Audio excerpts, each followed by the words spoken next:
রাতে চোখ বুঝতে না বুঝতেই মনে হয় ভোর হয়ে যায়। এত তাড়াতাড়ি সকাল হয় কিভাবে কে জানে। আর ঘড়ির কাঁটা, সেটা তো মনে হয় দৌড়ায়। প্রতিদিনের এত কাজ, কোন ফাঁকে যে দিনটা শেষ হয়ে যায় বুঝতেই পারি না। আসসালামু আলাইকুম, সামিরাস লাইফ লাইনে আপনাদের সবাইকে স্বাগত জানাই। ঘুম থেকে উঠেই ঘড়ির কাঁটার সাথে নিজেকেও দৌড়াতে হয়। সকাল হলেই তো গৃহিণীদের মাথায় একটা চিন্তাই ঘুরপাক খায়, কি নাস্তা বানাবো আর কি রান্না করব আজ। তেমনি আমিও সকাল হলেই সকালের নাস্তা রেডি করার সাথে সাথে বাচ্চাদেরও স্কুলের জন্য রেডি করতে হয়। খুব সকালে উঠলে তো আমাদেরই খেতে ইচ্ছা করে না, আর ওরা তো বাচ্চা, কোনো রকম একটু খাইয়ে দিই, তারপর ওদের বাবার সাথে স্কুলে যায় মেয়েটা। এই দিক থেকে আমার একটু সুবিধাই হয়েছে, ওদের বাবার অফিস টাইমের সাথে স্কুলের টাইম মিলে গিয়েছে, যার কারণে সকালে মেয়েটাকে স্কুলে নিয়ে যেতে পারে। আমার ছেলের স্কুল আবার 10টায়, যার কারণে এই সময়টাতে আমি সংসারের টুকিটাকি কাজটা সেরে ফেলি। এই যেমন ঘর গুছানো, তারপর রান্নার কাজ কিছুটা এগিয়ে রাখি। তাছাড়া সবার একটা অভ্যাস তো আছেই, মোবাইল ফোন হাতে পেলে কোন দিক দিয়ে যে সময় চলে যায় কেউ বুঝতে পারে না। এর মধ্যে ছেলেটাকে উঠিয়ে স্কুলের জন্য রেডি করে ফেলি, টুকটাক কিছু খাইয়ে নিয়ে যাই স্কুলে। ছেলেকে স্কুলে দেওয়ার পর আবার মেয়ের ছুটি হওয়ার সময় হয়ে যায়, তবে মাঝখানে কিছুটা ঘন্টাখানেক সময় পাই আমি। এই সময়টায় টুকটাক কিছু কেনাকাটা করি, কখনো নিজের জন্য, কখনো সংসারের জন্য। সংসারের প্রয়োজনীয় টুকিটাকি কেনাকাটা শেষ করে মেয়ের স্কুলের উদ্দেশ্যে রওনা দিই। কখনো রোদ, কখনো বৃষ্টি।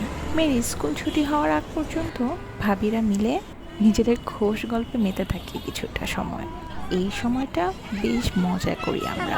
মেয়ের ছুটির পর পার্কে কিছুটা সময় ওর বন্ধুদের সাথে খেলতে দিই, যেটা অনেকটাই প্রফুল্ল দেয় ওকে। তারপর মেয়েটার সাথে গল্প করতে করতে বাসায় চলে আসি। এই সময়টায় মেয়েটার যে কত রকম গল্প আর কত রকম প্রশ্ন করে, বাচ্চাদের তো প্রশ্নের শেষ নেই, তবে ভালোই লাগে আমার। তারপর আর কি, বাসায় এসে আমার চাকরি শুরু হয়ে যায়। কি চাকরি? রান্না বাড়া। সেটা তো আমাদের কম্পালসারি কাজ, তাই না? তাড়াতাড়ি রান্নাটা শেষ করেই আবার ছেলেকে আনতে হবে, যে এই ফাঁকেই মেয়েকেও গোসল করে ফেলি আর খাওয়া দাওয়াটা মোটামুটি সারিয়ে ফেলি। তারপর কোনো রকমের রান্নাটা শেষ করে ছেলেকে স্কুল থেকে আনতে যাই আবার। আসলে যাদের 2-3টা বাচ্চা একই বয়সের, তারা বুঝে এই সময়টা কতটা কষ্ট। যদিও এর মধ্যে একটা সুবিধাও আছে, একটু কষ্ট হলেও একবারে বড় হয়ে যাচ্ছে। তারপর আর কি, ছেলেকে আনতে না আনতেই খাওয়া দাওয়া, গোসল সব সেরে ফেলি। এই করতে করতে কখন যে দুপুর গড়িয়ে বিকেল হয়ে যায় বুঝতেই পারি না।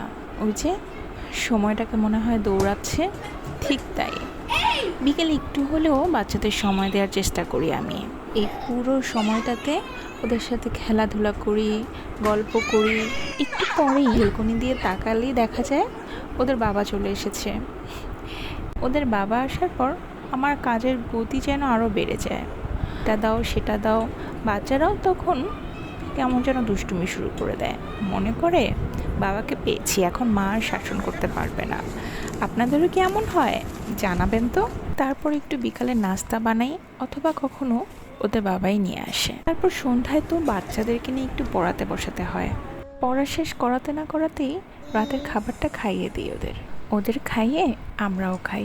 এভাবেই কাজ করতে করতে দিনটা পার হয়ে যায় আমার। কিভাবে চোখের পলকে দিনটা যে শেষ হয়ে যায় বুঝতেই পারি না। চোখের পলকে শুধু দিনই শেষ হয় না, রাতও আমার মনে হয় চোখের পলকেই শেষ হয়ে যায়।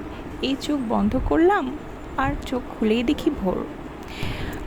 আজ আমার সারাদিনের কথা জানালাম আপনাদের, কেমন লাগলো আমাকে একটু জানাবেন তো। আজ তাহলে এ পর্যন্তই, সবাই ভালো থাকবেন। আল্লাহ হাফেজ।